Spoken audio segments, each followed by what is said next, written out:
Good morning student. वापस से आपके लिए मैं महेंद्र जोशी लेके आया हूँ एक बहुत ही बेहतरीन टॉपिक जो कि है स्टैंडर्ड 12 और अब तो ये स्टैंडर्ड 11 में भी आ गया है।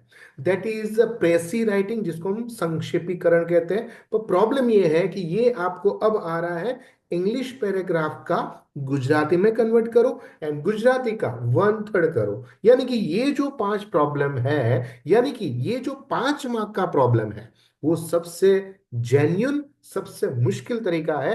परंतु आज मैं कोशिश करूंगा, ऐसे ट्रिकी पॉइंट दूंगा, ऐसी बातें बताऊंगा कि आपका ये वीडियो चाहे 5 या 15 मिनट का क्यों ना हो, इसमें सारे सॉल्यूशन आएंगे, विथ एग्जाम्पल आएंगे, विथ एनिमेशन आएगा और आपका सारा प्रॉब्लम ये 15-20 मिनट के बाद सॉल्व हो जाएगा। और आपको सही में अच्छा लगे तो शेयर जरूर करिएगा। परंतु सबसे पहले देखते हैं कि संक्षेपीकरण जो कि इंग्लिश में है, कुछ यूनिक है, कुछ अलग है, तो उसको सॉल्व कैसे करें एंड क्या तरीका है जिसके द्वारा हम इसके अंदर फुल मार्क्स स्कोर कर सके। तो शुरुआत करते हैं कुछ इमेजेस के द्वारा। देखो, नंबर 1 इमेज आपको क्या बता रहा है कि कोई भी आपको पैराग्राफ देना, उसको 2 मिनट से ज्यादा पढ़ने में टाइम वेस्ट नहीं करना है। ठीक है, इंग्लिश में होगा, इंग्लिश आपकी अच्छी होगी, आपको समझ में आता है। ठीक है, तो इंग्लिश के अंदर पूरे के पूरे मुद्दे हाथ में पेंसिल पकड़ लो और उसको अंडरलाइन करते जाओ। ठीक है, सेकंड यानी कि 3 मिनट का काम क्या करना है, जो भी आपको समझ में आते हैं उसको गुजराती के अंदर अंडरलाइन करके उसी के ऊपर वहां पर गुजराती के वर्ड लिखना शुरू कर दो। यानी कि अब आपका हो रहा है 1 बाय 1 वर्ड कलेक्शन। ना उसके बाद आता है स्टेप नंबर 2 यानी कि 3। समराइज करो, कम से कम 50 वर्ड को आपको इकट्ठे करने हैं। तो आपने जो जो भी लिखा है उसको संक्षिप्त करना है, छोटा करना है, मुद्दों में करना है। तो उसके हिसाब से काम करो। एंड चौथे के अंदर आपको देते हैं 1 मार्क्स यानी कि टाइटल। तो आपको टाइटल के अंदर भी कम से कम 3 या 5 शब्द के अंदर टाइटल बनाना है। ठीक है, तो ये अगर आप तरीका इस्तेमाल करते हो तो बहुत ही इजीली आप ये संक्षेपीकरण कर सकते हो। ठीक है, चलो कुछ अलग तरीका भी हो सकता है। कैसे तरीका, जैसे फॉर्मूला पद्धति हो जाता है, अब उसके अंदर से पढ़ो एंड आपके हिसाब से क्या सही लगता है ना, उसको 50 वर्ड के अंदर लिख दो, है ना, गुजराती में होने चाहिए वो 50 वर्ड। यानी कि 15 वर्ड आपको सपोर्ट करेंगे आपका मार्क्स करने में। अगर ये नहीं हो रहा है, स्टेप नंबर 3 है, उसके अंदर आपको कुछ अच्छे अच्छे वर्ड, उसको 5-7 की वर्ड बनाओ और उसके अंदर सेंटेंस बनाना शुरू करो एंड देखो क्या चमत्कार हो जाए। जैसे एग्जांपल मैंने आपको दिया है, लाइक आपको वर्क हार्ड, रिस्पेक्ट, डिसिप्लिन ऐसा वर्ड मिले, है ना, तो आप उसको गुजराती में ट्रांसलेट करो कि मेहनत, आदर અને शिस्त, फिर खरा पायाओ छे, जीवनना खूब જ જરૂરી पाया छे। आप उस तरह से सेंटेंस वाइज फॉर्मेट कर सकते हो। अगर आपको ये नहीं मजा आ रहा है तो एक चौथा फॉर्मूला आपके सामने है कि गुजराती परिच्छेद को अलग अलग एग्जाम्पल या माइंड के अंदर उसका मनोमंथन करो, एक दिमाग में चित्र बनाओ एंड टाइटल रेडी हो जाता है। तो यहाँ पर एग्जाम्पल दे रहा हूं, लाइक मेहनत नु रहस्य, है ना। तो ऐसे करके आप उस टॉपिक के आधार पे आप अपने वर्ड से आप उसको बना सकते हो। 50 वर्ड बना दिया, आपका काम हो जाएगा। अगर ये भी नहीं मजा आ रहा है तो पॉइंट वाइज बुलेट प्रिंट बनाओ एंड उसके हिसाब से शॉर्ट शॉर्ट सेंटेंस बनाते जाओ, लाइक मेहनत पायाना जरूरी है, श्रम આપણને આનંદ આપે છે। लाइक इस तरह से बनाते जाओगे तो आपको काफी फायदा हो सकता है। इसके अलावा छठा फॉर्मूला, सातवां फॉर्मूला, जो भी आपको समझ में आता है उस हिसाब से ट्राई करना सबसे ज्यादा जरूरी है। तो यहां पर मैंने आपको टोटल 10 पॉइंट दिए हैं, पर उस 10 पॉइंट के अंदर सिर्फ आपको 10 मिनट से ज्यादा इसको नहीं देना है। इसलिए आपको घर पे बैठ के ही इसके प्रैक्टिस करनी पड़ेगी। आप बोलोगे सर प्रैक्टिस कैसे करेंगे, तो देखो कुछ मेरे पास 6 अलग अलग पैराग्राफ है। तो मैंने क्या किया आप लोगों के लिए, तो वो जो पैराग्राफ है ना जो इंग्लिश में है वो मैंने आपको गुजराती में ट्रांसलेट करके दिए है। ठीक है, अब उसके अंदर कुछ कुछ वर्ड भी आपको हेल्प करने के लिए दिए हैं एंड देन उसको कैसे कनेक्ट करेंगे उसके एग्जाम्पल भी दिए हैं एंड टाइटल भी दिया है। तो ये 10 मिनट आपके लिए बहुत जबरदस्त बनने वाली है। तो बने रहो इसके साथ, एग्जाम्पल के द्वारा हम सीखने की कोशिश करते हैं। ठीक है, जो सबसे पहले आपको यहां पर दिया गया है संक्षेपीकरण यानी कि 1/3 करना, वो आपके सामने कुछ इस प्रकार से। अब मुझे उसमें ज्यादा कुछ समझ में नहीं आ रहा था तो मैंने देखा यहाँ पर क्या है, तो ट्री लिखा था तो मैंने लिख दिया वृक्ष। फिर यहां पर लिखा था ऑक्सीजन, मैंने ऑक्सीजन, वैसे आप प्राण वायु भी कह सकते हो। कार्बन डाइऑक्साइड लिख दिया, स्टार्च स्टार्च लिख दिया। वातावरण मुझे समझ में आता था क्योंकि एटमॉस्फेयर है। एंड यहां पर लिखा फूड एंड मैन, एनिमल्स, है ना, तो मुझे समझ में आ गया मानव પ્રાણીઓનો આહાર. इसके अलावा the trees are such great friend of man. तो मानव जात का साचा मित्रों, ये मेरे कुछ वर्ड कलेक्ट कर लिए.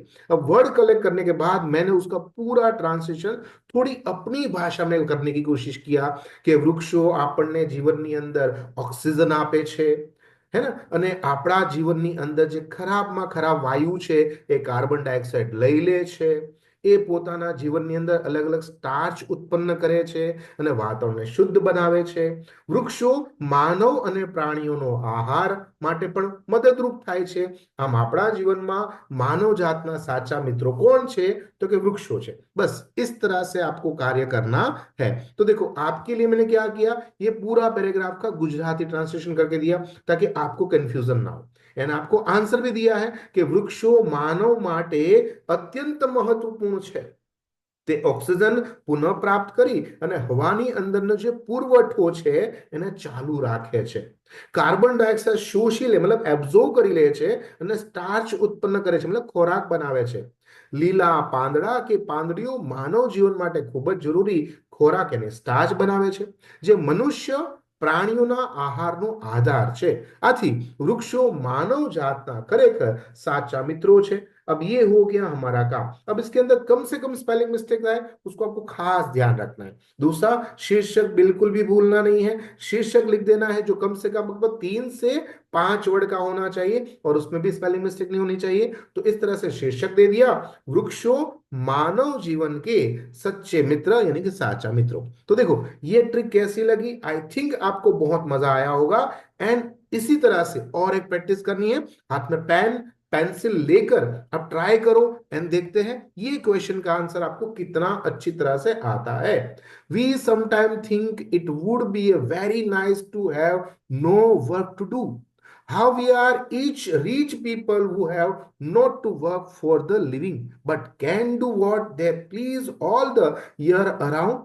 Yet when we feel like this we make mistake. Sometimes rich people are not as happy as we think they are because they are tried to having nothing to do. Most of us are happy when we have regular work to do for our living, especially if we work is what we like to do. The first thing work does for us is to give us happiness. तो इस तरह से आपको जो happiness मिला sometimes है, rich people એટલે કે ધનવાન લોકો છે, तो ये जो सारे वर्ड आपको मिलते हैं ना उसको कलेक्शन करना है. एंड देन कोशिश करो अपने दिमाग के अंदर सेटअप करो कि ये सारे वर्ड को मैं 50 वर्ड के अंदर कैसे कन्वर्ट करूं. एंड ये 50 वर्ड आपके कन्वर्ट हो जाते हैं देन आपको बन जाता है आंसर. कैसा आंसर? ये रहा કે કામ માનવ જીવનની અંદર આનંદ પણ આપે છે અને સંતોષ પણ આપે છે. ધનવાન લોકો કે જેઓ કામ કરવાનું ટાળી શકે છે ત્યાં પણ કંટાળો તો આવે જ છે. કામ સન્માન અને સ્વતંત્રતા આપે છે. આળસી લોકોના જીવનની તુલનામાં ઈમાનદાર શ્રમિક પોતાનું મસ્તક ઊંચું રાખીને જીવે છે. આમ નિયમિત કામ તે સરળ અને ઉદાર સ્વભાવ ઘડવામાં मददरूप થાય છે. देखो इतना इजी था, नो डाउट. मुझे पता है जो मैं इजी बोल रहा हूं आपके लिए हार्ड हो सकता है, पर प्रैक्टिस से ही आपको आएगा वो आपको भी पता है ना. तो शीर्षक दे दिया, કાર્ય દ્વારા બનતો સ્વભાવ. કામ કરશો તો તમારો સ્વભાવ બનતો જાય છે. ठीक है. तो अब चले जाते हैं सीधा क्वेश्चन पेपर नंबर 3 यानी कि ये हमारा संक्षेपीकरण. अब आपको क्या करना है, देखो यहां पर कुछ वर्ड लिखे, that is advantage, rising, good, smart, start. ये जो सारे वर्ड है ना उसको पेंसिल से फटाफट से अंडरलाइन करो. कम से कम 5 या 10 हो सके उतने मैक्सिमम वर्ड का गुजराती करने की कोशिश करो. भले गुजराती ना आए तो हो सके तो उसको इंग्लिश में भी आप इसको दिमाग में सेटअप करते जाओ. जैसे सेटअप करते जाओ कुछ ना कुछ वर्ड आपको गारंटेड मिलेंगे जो 5 से लेकर 10 तक होंगे. और वो जब आपको मिलेंगे तो आपके आंसर बनने शुरू हो जाएंगे. तो चलो शुरू करो. आपको पेंसिल से अंडरलाइन करने हैं एंड फिर शॉर्ट शॉर्ट जो होते हैं ना सेंटेंस उसको दिमाग के अंदर सेटअप करो. मेन मुद्दे को ध्यान में रखो एंड बनाने की कोशिश करो. तो आपका आंसर कुछ इस तरह से बन जाएगा. વહેલા ઉઠવાનો ફાયદો એ છે કે દિવસની શરૂઆત સારી થાય છે. વહેલી સવારે મન તાજું રહે છે અને અવરોધ યાની કે હર્ડલ ઓછી આવે છે. જેનાથી કામ સારી રીતે થાય છે, સમયસર કામ પૂર્ણ થાય છે અને આથી કસરત કરવાની ઉર્જા પણ મળે છે અને આરામ માટે સમય પણ મળે છે। આ પ્રકારની જીવનશૈલી जीवन में तंदुरुस्ती અને ऊर्जा लावे છે। આ उत्तम છે। तो देखो बहुत सिंपल था। जो मैं बोल रहा हूं वो लगता है आपको सिंपल नहीं, पर मैंने बोला ना कि आप पेन पेंसिल लेके बैठोगे, कोशिश करते रहो, ज्यादा नहीं, सिर्फ इसको आधा घंटा दो, आधा घंटा। आज ये 6 के 6 जो क्वेश्चन पेपर्स है, यानी कि 6 के 6 पैराग्राफ है, वो आप सॉल्व करके बताओ। मैं गारंटी के साथ कहता हूं, पहले में प्रॉब्लम आएगा, दूसरे में आएगा, पर तीसरे से आपका मन धीरे धीरे करके इसमें डाइवर्ट होना शुरू हो जाएगा और यही तरह से हम चले जाते हैं चौथे पे, है ना। Most of the people who appear most often and the most glorious in history book, they are great conquer and the generals are soldier। तो यहां पर कुछ सोल्जर की बात कर रहे हैं, सिविलाइजेशन की बात कर रहे हैं, रिमेंबर मतलब याद की बातें कर रहे हैं। तो चलो उसको साथ मिला के हमारा आंसर कैसे बन सकता है? तो आंसर है कि इतिहासમાં સેનાપતિ અને વિજેતાઓને ગૌરવ આપવાનું કાર્ય કર્યું છે, જ્યારે સંસ્કૃતિ માટે પ્રગતિ કરનારો ભૂલાઈ ગયા છે। સંસ્કારી લોકો વિવાદ ઉકેલવા માટે શાંતિપૂર્ણ ઉપાયો શોધે છે। યુદ્ધ અને લડાઈ સંસ્કૃતિનું પરિબળ નથી, કારણ કે हिंसा पर आधारित છે અને તેને યોગ્ય માનવામાં આવે છે। तो देखो यहां पर इंपॉर्टेंस दिया गया है इतिहास को, इंपॉर्टेंस दिया गया है जीत को यानी विजेता को, और इसके आधार पे आप शांति से इसका ट्रांसलेशन देखोगे, पढ़ोगे, समझोगे, तो आप इसका टाइटल भी बढ़िया तरीके से लिख पाओगे।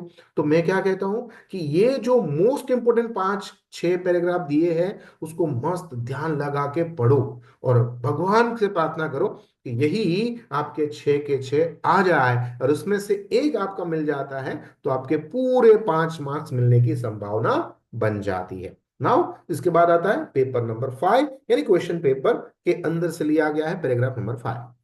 तो ये है क्वेश्चन, और उसके बाद इसका आंसर आप चेक करेंगे कि अगाऊ घर काम मुख्यत्वे स्त्रीओनी जवाबदारी હતી, પરંતુ હવે ધીમે ધીમે પરિવર્તન આવી રહ્યું છે। ડોક્ટરો હોય, વકીલ હોય, એન્જિનિયર હોય, ઘરકામમાં બધા જ પતિઓ સહભાગી બને છે, શરમ અનુભવતા નથી। નોકરોની અછત અને શ્રમ બચત આ સાધનોને કારણે પતિઓ ધીમે ધીમે ઘરકામમાં મદદ કરી રહ્યા છે, અને આ પરિવર્તન સામાજિક અને વ્યવહારુ પદ્ધતિને उत्तम बनाना चाहिए। देखो आप अपनी खुद की भाषा भी यहां पर बना सकते हो, बस आपको कंटेंट समझ में आ जाता है तो इजीली काम हो सकता है। शीर्षक बनाया है घर काम में थता नवा परिवर्तनों, एंड अब चले जाते हैं लास्ट पैराग्राफ के ऊपर, यानी ये है जॉर्ज वॉशिंगटन के ऊपर, एंड उसके बारे में लिखा गया पैराग्राफ। कभी कभी ऐसे भी यूनाइटेड स्टेट ऑफ अमेरिका के लोगों के बारे में भी, फॉरेनर के बारे में भी आपको दिया जा सकता है, तो वहां पर उसको ध्यान से पढ़े। एंड उसका ट्रांसलेशन क्या हो सकता है? तो देखो पीछे जो आपको इमेज दिख रही है वो जॉर्ज वॉशिंगटन की है, एंड वो क्या बता रहे हैं कि जॉर्ज वॉशिंगटन रस्ताમાં સૈનિકોની સામે બીમ ખસેડતા જોઈ રહ્યા હતા। કોર્પોરલ મદદ કરવાને બદલે એને આદેશ આપી રહ્યો હતો, અને વોશિંગ્ટન સ્વયં નીચે ઉતર્યા, સૈનિકોની મદદ કરી અને કોર્પોરલને સમજાવ્યું કે સાચી મહાનતા નમ્રતામાં છે, સાચી મહાનતા સહકારમાં છે। અને આમ ઘણી વખત આપણા લોકોને સમજાવવા માટે આપણે પણ સાહજિક મહાનતાના દર્શન કરાવવા પડે। તો આવી રીતે યુનાઇટેડ સ્ટેટ અમેરિકાના પ્રથમ રાષ્ટ્રપતિ હતા, તેના વિચાર કેવા મહાન હતા, હે ને, અને તેને કારણે જ આવા લોકો મહાન બને છે। તો વિશ્વાસ અને નમ્રતા, આમ સરસ મજાનો આપણો આ ટોપિક જે 5 માર્ક તમારા જેબની અંદર સિક્યોરિટી સાથે તમને અપાવશે। હું ગેરંટીની સાથે કહું છું કે તમને આ વિડીયો જરૂર ગમ્યો હશે, તમારા મિત્ર સુધી પહોંચાડશો, તમને કેટલા માર્ક્સ પ્રાપ્ત કર્યા, કોન્ફિડન્સ કેટલો આવ્યો એ મને જરૂર કહેશો। ત્યાં સુધી મને આજ્ઞા આપો। તમારો દોસ્ત, તમારો મિત્ર, તમારો ગુરુ Mahendra Joshi. Thank you very much.